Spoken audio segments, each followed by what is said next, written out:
The Chennai shopping mall శ్రావణ సంబరం KG sale nakshi jewellery Mela flat 50% of.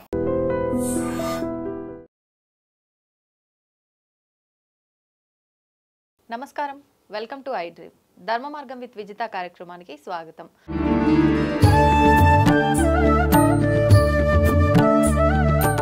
ప్రస్తుతం మనతో పాటు ఉన్నారు విశ్వ నియమాల ప్రచారకురాలు, ప్రముఖ ఆధ్యాత్మికవేత్త డాక్టర్ లక్కరాజు నిర్మలమ్మ గారు. ఇప్పుడు అమ్మతో మాట్లాడదాం.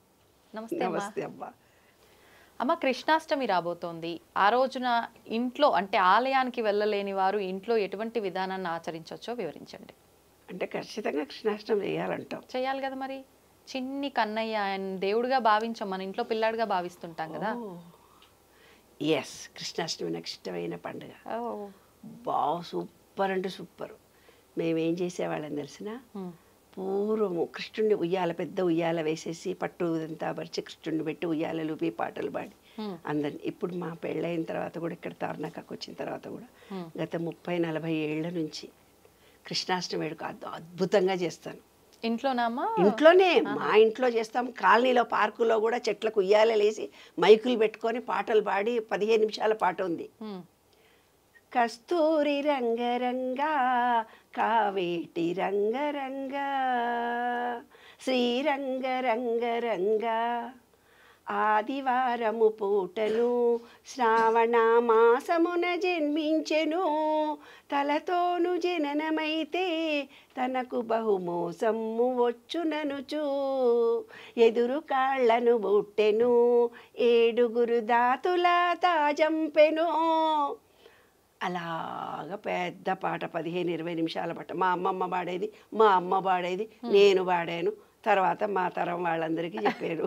ఇది వినాలి లేదంటే పాడాలమ్మా ఆ రోజున ఖచ్చితంగా? మా పాట పాడుకుంటూ ఉయ్యాలో వేసడం, లేదంటే త్యాగరాజ గానసభలో ఇంకో చోట పిల్లలందరికీ కృష్ణుడి వేషాలు వేసడం, రాధికల వేషాలు, గోపికల వేషాలు వేసడం, కృష్ణుడి వేషాలు వేసడం చేయించాం చాలా ఏళ్ళు. మళ్ళీ ఇక్కడ కాలనీలో మా ఇంట్లో కూడా 2 రోజులు చేస్తారు. వైష్ణవ సాంప్రదాయం ఒకటి, వైదిక సాంప్రదాయం ఒకటి, 2 చేస్తారు. అంటే శ్రీ వైష్ణవులు ఏం చేస్తారంటే ఆ నక్షత్రం రోజు మాత్రమే చేస్తారు. మిగతా వాళ్ళమందరం మనం ఏదైనా పర్వాలేదు చేస్తుంటాం. కృష్ణ అష్టమి రోజు మనం చేసేస్తాం. అష్టమి రోజు ఆ నక్షత్రం వస్తేనే చేస్తారు శ్రీ వైష్ణవ. హరే రామ హరే కృష్ణ వాళ్ళంతా ఆ నక్షత్రం ఉండాలి కంపల్సరీ. వాళ్ళు ఉంటేనే నక్షత్రం రోజే చేస్తారనమాట. అయితే ఏంటి, ఇప్పుడు మేము చాలా 45 ఏళ్ల నుంచి చేసేది ఏంటో తెలుసా? అబ్బో, నేను కూడా అమ్మవారు వేషం గాగ్రా వేసేసుకొని ఓణి వేసేసుకొని చక్కగా మంచిగా అమ్మవారు ఎవరిలా రెడీ అవుతున్నారు? యశోద అంటారు. లావ్ పర్సనాలిటీ కాబట్టి అందమైన అమ్మాయి అన్నారు కదా నన్ను. చిన్నపిల్లలంతా ఏమైపోవాలి? చిన్నపిల్లలందరికీ కృష్ణుడి వేషం వేస్తాం. అందమైన అమ్మాయిలను గోపికల వేషం వేస్తాం. బాబ్డ్ హెయిర్ ఉన్న వాళ్లకు కృష్ణుడి వేషం వేస్తాం. వేసి నెమలి పించాలు పెట్టేసి అందరం ఏ వయసులో ఉన్న వాళ్ళంతా కంపల్సరీ డ్రెస్, ఫ్యాన్సీ డ్రెస్తో రావాల్సిందే. అంటే వాళ్ళు ఏదో ఒక రకంగా కృష్ణుడి వేషమన్నా వేసుకోవచ్చు, గోపిక వేషమైనా వేసుకో, తల్లుల వేషమన్నా వేసుకోవచ్చు. అందరం ఉయ్యాలో చిన్న పిల్లల కృష్ణుడిని పడుకోబెట్టి మంచిగా ఉయ్యాలో లూపిస్తాం. అందులో మా అందరి డ్రెస్సులో ఎవరైతే యాక్టివ్గా, ఎవరైతే అందంగా డెకరేషన్ వేస్తారో వాళ్ళకి ఫస్ట్, సెకండ్, థర్డ్ ప్రైజ్. తెలిసి ప్రతిసారి మీరే కొట్టేస్తున్నారు ప్రైజ్. లేదు, అమ్మాయిలు చాలా చక్కగా తయారై వస్తారు, పోటీలు పడి తయారై వచ్చేస్తారు. ఒక్కొక్క రకంగా తయారు. ఆ రోజు ఇక్కడ నుంచి కింది గుమ్మం దాకా బాధాలను వేస్తాము. కృష్ణుడు మన ఇంట్లోకి వచ్చాడు. అలా నేను చేసుకుంటూ ఎందుకింత ఇష్టంగా చేస్తాను, చాలా ఇష్టమేమో అనుకున్నాను. అదే నక్షత్రం రోజు నాకు మనమడు పుట్టాడు నాన్న. 2 years క్రితము వాడు మనమడు పుడితే చిన్న పాపకి మనమడు పుట్టాడు. సేమ్ నక్షత్రంలో ఆ రోజు మా ఇంట్లో ఉయ్యాలలు కూడా ఊపినప్పుడు కూడా నాకు ఎవరు చెప్పలేదు మా అమ్మాయికి పెయిన్స్ వస్తున్నాయని. అంటే వాళ్ళ ఇంట్లో డెలివరీ చేసుకున్నారు, అత్తగారింట్లో. అయితే హైటెక్ సిటీలో చేసుకున్నారు. తార్నాకర్ నువ్వు రానివ్వలేదు, నేను బాధపడతానని. నాకు అమ్మాయి బాధపడుతుంటే పెయిన్స్ వస్తుంటే నేను ఏడుస్తానని నన్ను తీసుకెళ్ళలే. ఎంత ఆలోచించింది అని నన్ను ఇంట్లో కూర్చుని పెట్టేసి నన్ను ఇంట్లో ఉంచి అక్కడ అన్నీ బాధపడుతున్నారంట, పెయిన్స్ వస్తున్నాయట, ఉమ్మినీరంతా పోయిందట. మేము ఇక్కడ ఉయ్యాలూపి మంచిగా ఆడుతూ పాడుతూ డ్యాన్స్ చేస్తున్నాము. అన్ని పులిహోరలన్నీ 9 రకాలైన పులిహోరలు చేస్తాను. చేసి అందరికీ పులిహోరలు పెట్టేస్తాను. దద్దోజనము, పులిహోర, స్వీట్లు అన్నీ పెట్టి పంచుకొని అందరం సాయంకాలం అవన్నీ తినేసి వెళ్ళిపోతారు. కానీ మన్మడు సేమ్ నక్షత్రం రోజు మరునాడు ఆ రాత్రి టైంలో పుట్టాడు, సేమ్ నక్షత్రంలో. అనుకున్న, కృష్ణ నువ్వు మా ఇంట్లో పుట్టావు నాన్న, ఇన్నేళ్ళు నేను ఎంతో ప్రేమగా చేశాను, అలాగా మనం ఏం చేసినా విశ్వం మళ్ళీ మనకు రిటర్న్ ఇస్తుందని నా అనుభవంగా చెప్తున్నాను. అయితే ఏంటంటే ఆ రోజు ఒక ప్రత్యేకత ఉంది. ఏదైనా భార్యాభర్తలకు భార్య ఉంటుంది, నేను మా ఆయనకు చేసిన, నా పిల్లలకు చేసిన అంటుంది కదా. ఎప్పుడైతే ఆ పదము నీవు ఉపయోగిస్తావో అందులో ఉండే పాపం నీకు అంటుకుంటుంది. మనం చేసే పనిలో పుణ్యము పాపము రెండూ ఉంటాయి. ఈ కృష్ణుడు నాకు ఇచ్చిన బాధ్యతలు చేస్తున్నాను అనుకొని చేస్తే ఆ పాపం నీకు అంటుకోదు. ఏ ముసలోళ్ళకు సేవ చేసినా, ఒక గుడి కడతాడు ఒక ఆయన, నేనే గుడి కట్టానని 100 మందికి 1000 మందికి 1,00,000 మంది చెప్పుకుంటాడు. ఆ గుడి కట్టేటప్పుడు పుణ్యము పాపము రెండూ ఉంటాయి ప్రతి దాంట్లో. కాబట్టి ఆ పాపం అంతా వీళ్ళకి వస్తుంది. గుడి ట్రస్టీ మెంబర్స్ ఎవరైతే ఉన్నారో నేను గుడి కట్టాను అన్న వాళ్ళకి వస్తుంది. అలా అనకూడదు, ఎప్పుడైనా అనకూడదు. అదే భగవద్గీతలో మనకు చెప్పింది, కృష్ణార్పణం అనాలి. మనం వండేటప్పుడు కూడా, అన్నం వండేటప్పుడు కూడా ఏవో బ్యాడ్గా థింక్ చేస్తూ వీళ్ళకి నేను చేసి పెట్టాలని అన్నీ నేనే చేయాలి. ఎందుకంటే ఫిజికల్గా బలహీనులమైనప్పుడు థాట్ ఫీలింగ్ కూడా మనకు తెలియకుండా కూడా మనకు వచ్చేస్తుంది. అంటే దాంట్లో నెగిటివ్ ఫీలింగ్ కూడా వచ్చేస్తుంది. అప్పుడు దేవుడికి ఆరగింపు పెట్టి కృష్ణార్పణం తినమని అన్నారు. అందుకే ఆ దోషం తొలగిపోవడానికి. కాబట్టి మనం ఏం చేసినా ఈ భగవద్గీతలో కృష్ణార్పణం అని చేసినప్పుడు అది విశ్వం తీసేసుకొని పుణ్యం మాత్రమే నీకు వస్తుంది. చాలా గొప్ప సత్యం నాన్న అది. తర్వాత విశ్వ ప్రేమ మురళి వాయిస్తూ అందరినీ మైమరపించేశాడు. అంటే లా ఆఫ్ వైబ్రేషన్ ద్వారా అందరిలో ఒక లయ ఉంటుంది. ఆ లయలో ఏమవుతుందంటే నిత్య జీవితంలో మన చక్రాలన్నీ క్లోజ్ అయిపోయి ఉంటాయి. ఆయన ఎప్పుడైతే మురళిని వాయించాడో మనలో ప్రేమతత్వం ఉల్లుబికి వస్తుంది. అందుకే అందరూ కాంతలు ఆయన చుట్టూ పరిగెత్తుకుంటూ పోయారు. అన్ని 1000 మంది భార్యలు అని అంటారు. భార్యలు అని కాదు, అక్కడ ప్రేమించే వ్యక్తి చుట్టూ, మనం ప్రేమించినా మన చుట్టూ మనుషులు ఉంటారు నాన్న. అది ప్రేమకు సంబంధించినటువంటి అంశం. నువ్వు చిన్న పెద్ద వయసులో ఉన్నావా అని కాదు అక్కడ. కానీ మనకు చెప్పిన కథలు ఎలా ఉన్నాయంటే కన్నెపిల్లలు ఆయన చుట్టూ చేరారు అని. That is wrong. అయితే ఏంటంటే పశువులు, ఆవులు కూడా చేరాయి ఆయన దగ్గరికి, పెద్ద వాళ్ళు కూడా వెళ్ళి ఉంటారు. అవన్నీ కథల్లో ఉంటాయి, కానీ కొన్ని మాత్రమే మనకు చూపించినటువంటి దర్శనం కలిగించినటువంటి అంశాలు, దృశ్యమానంగా చూపించిన కొన్ని అంశాలు. కానీ ఆయన విశ్వమంతా వ్యాపించి ఉన్నటువంటి అద్భుతమైనటువంటి గాలిలో ఉండే తేమ ఆయన, గాలిలో ఉన్నటువంటి ప్రేమ ఆయన, విశ్వంలో ఉన్నటువంటి గ్రీనరీ కృష్ణుడు, ప్రతిదీ కృష్ణుడే. ఆయన చెప్పింది ఏంటిది, నీవుగా ఆలోచించి వేరే థాట్ నువ్వు చెయ్యకు. స్వీయ నిర్ణయ శక్తి. విశ్వం మొత్తం ఒకటి, చిన్న జీవుల దగ్గర నుంచి పెద్ద జీవుల దాకా. అంటే పులులు, సింహాలు, నెమళ్ళు, ఇవన్నీ కూడా ఆయన వినాయకుడికి ఎలక ఎందుకు పెట్టారు? మనలాంటి వాళ్ళు ఆ చిన్న జీవిగా చూడొద్దని. కాబట్టి ఇవన్నీ ఏంటంటే మిగతా జీవులకు మనకు అన్యోన్యత సంబంధం ఉంది. Law of oneness. ఈ విశ్వం మొత్తం నేనున్నాను, మీలో ఉన్నది కూడా నేనే, చిన్న ఎనర్జీ నేను పెద్ద ఎనర్జీ అని. విశ్వరూప సందర్శన చూపించినప్పుడు ఆయన చెబుతాడు, ఈ కొండలు నేను, ఈ గుట్టలు నేను, ఈ సముద్రాలు నేను, ఈ విశ్వవ్యాప్తమైనటువంటి గాలిని నేను, ప్రతిదీ నేనని విశ్వం మొత్తం చూపించినప్పుడు మనం అనుకుంటాం, అబ్బో ఇంతనా, కోపం నేనే అంటాడు, ప్రేమ నేనే అంటాడు, జ్ఞానం నేనే అంటాడు, విషం నేనే అంటాడు, పాము నేనే అంటాడు, ప్రతిదానిలో నేనున్నాను అన్నప్పుడు విశ్వము అంటే విశ్వంలో వ్యాపించి ఉన్నటువంటి గాలి అంటే విశ్వం విష్ణు షట్చస్కారో భూత భవ్య ప్రభు భూతకురు భూతాత్మ భూత భావన భూతాత్మ పరమాత్మ చ ముక్తానాం పరమాగతి. అలా విశ్వవ్యాప్తమైనటువంటి మన కృష్ణ ప్రేమలో మనం కూడా తరిద్దాము, ఆనందిద్దాము. ఉట్టికొట్టే ఫంక్షన్ ఉంది, అప్పుడేం చేస్తారు, జోక్స్ చెప్తూ పోతుంటారు, అది కొడుతుంది. కులాలు మతాలు ఏవీ లేకుండా అందరము ఒకటే చేస్తాము. కాబట్టి కృష్ణాష్టమి అనేది అందరము ఆనందంగా సంతోషంగా జరుపుకునే పండుగ. దాంట్లో శొంఠి చక్కెర కంపల్సరీ తింటారు ఆ రోజు, అదొక ప్రసాదం.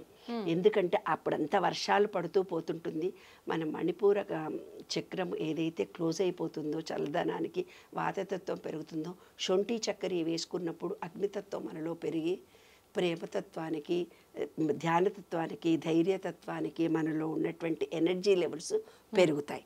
జీర్ణశక్తి తరిగిపోకుండా బాగవుతుంది. కాబట్టి కృష్ణాష్టమి రోజు ఖచ్చితంగా శొంఠి పొడిలో చక్కెర వేసుకొని దేవుడికి ఆరగింపు పెట్టండి, మీరు తినండి. ఆ రోజు వెన్న కూడా తింటాము, వెన్న దొంగ అని. ఆ వెన్న అంటే సుకుమారంగా ఉంటుంది. అంటే అన్నిటికంటే సుకుమారంగా ఉండేది వెన్న. వెన్నలాగా మాట్లాడాలి, వెన్నలాగా ప్రేమించాలి అని దాని అంతరార్థం. అమ్మ, సాధారణంగా ఇప్పుడు చాలామంది ప్రతినిత్యము చేసే ఆరాధనలకి ప్రత్యేకించి పువ్వులు కొనాల్సిన అవసరం లేదు అని చెప్పి వాకింగ్కి వెళ్ళినప్పుడు సాయంకాల సమయంలో కానివ్వండి, మార్నింగే కానివ్వండి, ఒక కవర్ పుచ్చుకొని పోయి ఆ పక్కన ఎక్కడ కనిపిస్తే అక్కడ, అది ఇంటి ముందర కావచ్చు, పక్కింటి వాళ్ళ ఇంట్లో కావచ్చు, అడగకుండానే తెంపుకొని వచ్చి వాటితో పూజ చేస్తూ ఉంటారు. అంటే ఒక రకంగా మనం ఆ వస్తువు ఎవరిదైతో వాళ్ళ పర్మిషన్ తీసుకోకుండా తీసుకుంటున్నాము అంటే అది ఖచ్చితంగా దొంగతనం చేసినట్టుగానే భావిస్తాము. మరి ఈ దొంగిలించి తెచ్చిన పూలతో పూజ చేస్తే అది పనికి వస్తుందంటారా? పూజ అది ఏమైనా దోషంగా మారుతుందంటారా? ఇది చాలా సత్యమైన ప్రశ్న. రోజు నిత్య జీవితంలో మనం చూస్తున్నటువంటిది. నాకేంటంటే చెట్టు ఇంటి ముందు ఉండాలి, చక్కటి పువ్వులతో నిండి ఉండాలి. ఆ పువ్వులను నేను చూసి ఆనందించాలి. నేను ఒక్కదాన్నే కాదు, కాలనీలో నడుస్తూ వెళ్ళిన వాళ్ళందరూ ఆ పువ్వులను చూసి ఎంజాయ్ చేయాలి అనేది. ఈ విశ్వనియమం ప్రకారము 7 కలర్స్ ఉన్నటువంటి పువ్వులు ఈ విశ్వంలో ఉన్నాయి. ఆ 7 కలర్స్ మన కళ్ళతో చూడకపోతేనే కళ్ళ జబ్బులు వచ్చి గుడ్డివాళ్ళు అవుతారు పసిపిల్లలు. ఈ చిన్న వయసులో ఆ 7 కలర్స్ను వాళ్ళకు ఒరిజినల్ చూపించకపోవడం వల్ల ఇప్పుడు ఫ్లైఓవర్ల మీద రంగురంగుల బొమ్మలు వేస్తే నేను అనుకున్న ఫ్యూచర్లో వాళ్ళకి ఆకులు ఉండవు, పువ్వులు ఉండవు. అవి చూసి అనుకుంటా, బొమ్మలు చూసి ఆ నెమళ్ళు, నెమళ్ళు, అమ్మాయిలు, ఆ ఊరి వాతావరణము అవన్నీ పల్లెటూరి వాతావరణము, తర్వాత పువ్వులు, సీతాకొక చిలుకలు అన్నీ మాయమైపోతాయి. ఇండ్లే సరిపోవు కదా పాపం. ఇంకేముంటాయి? గొబ్బెమ్మలు కూడా టీవీలో, సెల్ ఫోన్లో చూస్తున్నాము, ముగ్గులు కూడా. ఇక తర్వాత తరంలో పక్షులు అవి కూడా అంతరించిపోయి అలా అయిపోతాయేమో అనిపి. కానీ 7 కలర్స్ మనం చూడాలి.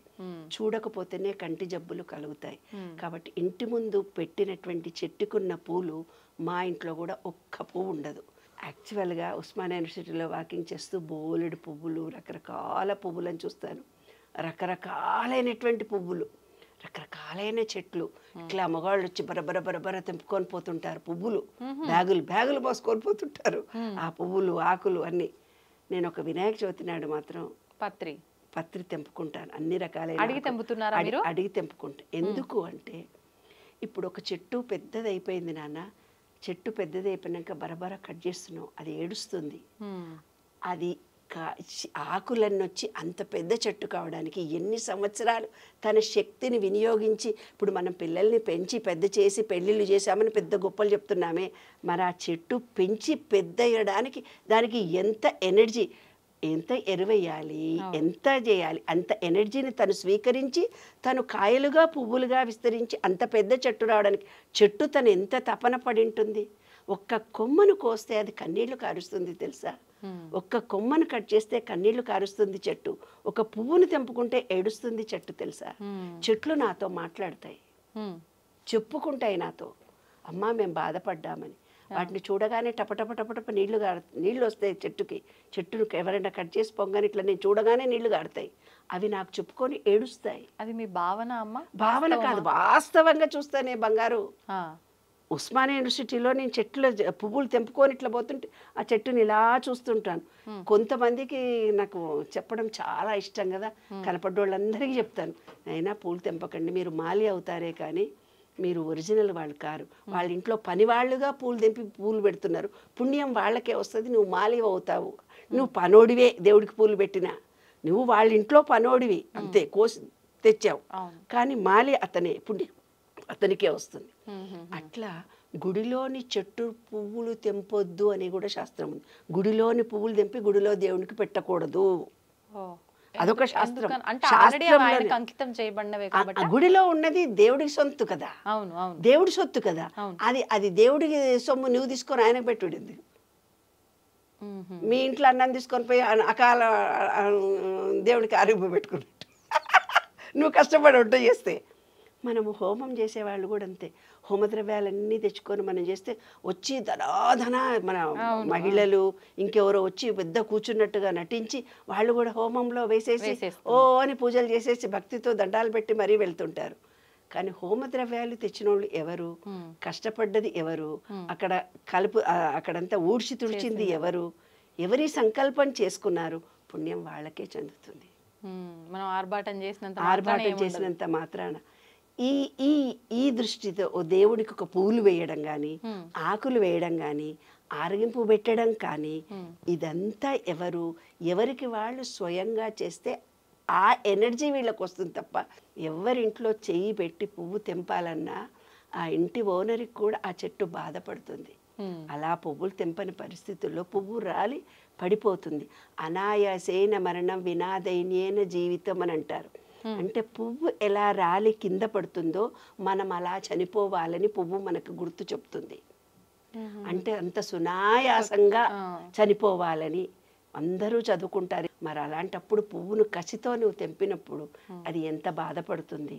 అది నీవు స్వయంగా చేసి ఇది భక్తి కోసం నా ఇంట్లో చెట్టును పెంచాను, మా ఇంట్లో పూజకి నీ పువ్వులు కావాలని పెంచుతున్నానే భావనతో నువ్వు చేస్తే ఆ పుణ్యం నీకు వస్తుంది తప్ప, ఏదైతే సంకల్పం చేసుకొని చెట్టు పెట్టినారో ఆ సంకల్పమే ఆ చెట్టు చేస్తుంది, వేరేది చెయ్యదు. ఓకే, మాకు డెకరేషన్ కోసం పెట్టాము ఇంటి ముందు ఈ చెట్టు, అందరూ పువ్వులు చూసి ఆనందించాలి, అది సంకల్పం. ఆ చెట్టు పువ్వులు తెంపితే నీకు పాపం వస్తుంది, పుణ్యం అనేదే రాదు. ఓకే, అలాంటప్పుడే ఇలాంటి పాపాలన్నీ చేసిన వాళ్లకు పాపం పోవడానికే వ్రతము అని పెట్టారు. వరలక్ష్మి పూజ అని పెట్టారు.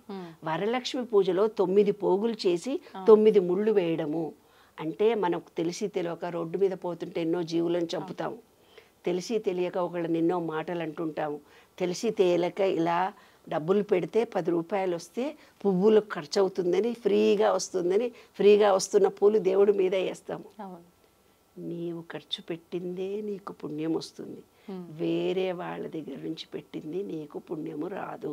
సత్యం ఇదే.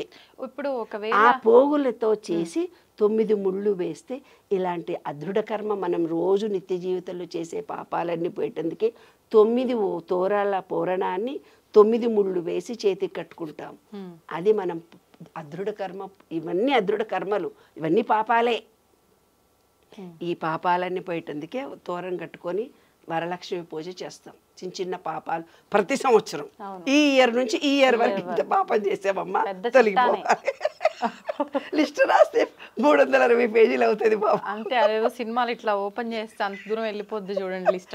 అట్లా పాపాలు ఉంటాయి మనం చేసేవి. అంటే తెలియకుండా ఒకళ్ళని ర్యాష్గా మాటలు అంటాం. అవును, చేసుకున్న భార్యనే ఎంతో మనసు కష్టపడే మాటలు అంటారు మొగాళ్ళు.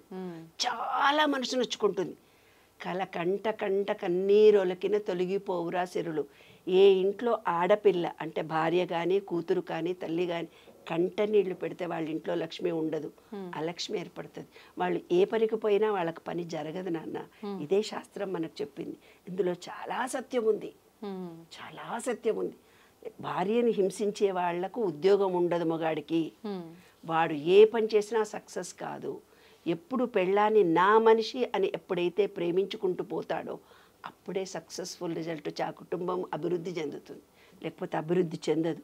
అభివృద్ధి ఎందుకు చెందలేదు అంటే వాళ్ళ నాన్న వాళ్ళ అమ్మని కష్టపెట్టింటాడు, ఈయన వాళ్ళ పెళ్ళాన్ని కష్టపెడతాడు, రేపొద్దున వీళ్ళ పిల్లల మగుళ్ళు వాళ్ళని కష్టపెడతారు. అలా తరతరాలుగా వీళ్ళు ఎంతైతే బాధ పెట్టారో, వీళ్ళైతే ఎంత పుణ్యం చేశారో, ఈ విశ్వం అంతా 8 ఆకారంలో పైకి పోయి కిందికి వస్తుంది. మీరు చేసిందే మీకు అందుతుంది, వేరే వాళ్ళది అందదు. అదే సత్యం. ఎవరు పూలు కోసుకుంటారో మీ పూలు మీరు కోసుకుంటారో, మీరు చెట్లు పెట్టుకుంటారో, మాటలు అంటారో మీ ఇష్టం. ధన్యవాదాలమ్మా. నమస్తే. తవ్వండి, తవ్వుతున్న శివలింగం సరే దాన్ని అట్లా కప్పేసేయండి, చూపించదండి. Krishna is there. మూర్తి పూజ కాదు, సాక్షాత్ బ్రజేంద్ర నందన భగవాన్ ఉన్నారు మూర్తిలో. ఏమీ ఆశించకుండా ఆరాధించే వాళ్ళు కూడా ఉన్నారా ప్రభుజీ? నిజమైన భక్తి అంటే మనకు తెలియదు కాబట్టి